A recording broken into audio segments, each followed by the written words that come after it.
Good morning, good morning, good morning. Welcome back to another episode of Coffee with Khalipa, short format podcast where we dive into something I'm thinking about this upcoming week. And of course, we have our coffee in hand. Now this morning, I'm particularly fired up. It's gonna be a good week. I can feel it. Got in some great workouts, did ring dips at volume that I haven't done in a really long time.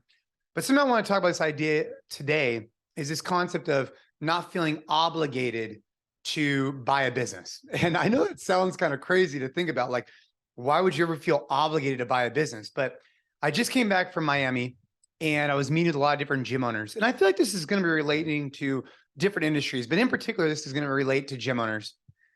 I was talking to a few different gym owners. I said, hey, how's business going? How's life? How's everything? They say it's going pretty good. I took over our gym about 6 months or a year ago. I say, oh, okay. Why'd you take it over? Like, were you in the business? Were you a coach? Whatnot? And he said, well, I was in love with the community. I was in love with our gym. And the owner, needed to get out. And so we took it over.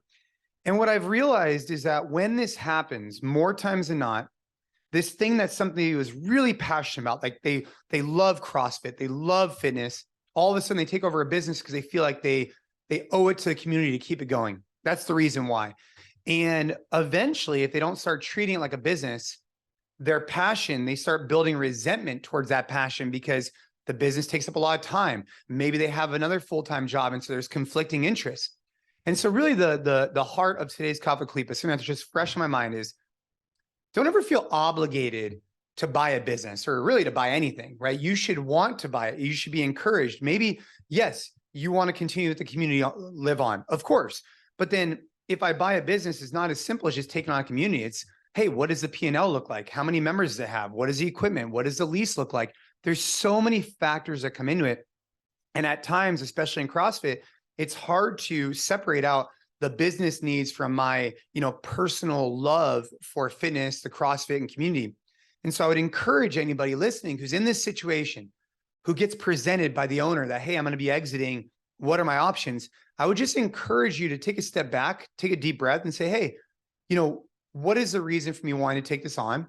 Is it because I think it's going to be successful? Is it because I can make it into something really special? Is it because it's going to provide me fulfillment? Or is it because literally the only reason is you want to keep the community alive?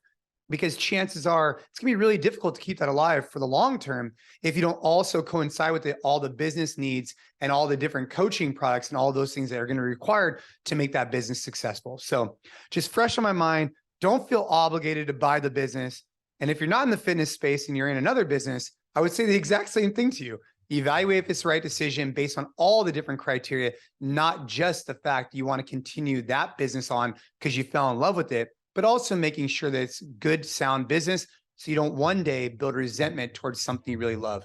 I hope you enjoy this Coffee with Khalipa. I hope you enjoy the other ones. Keep crushing it. I hope you guys have a great week. Let's go.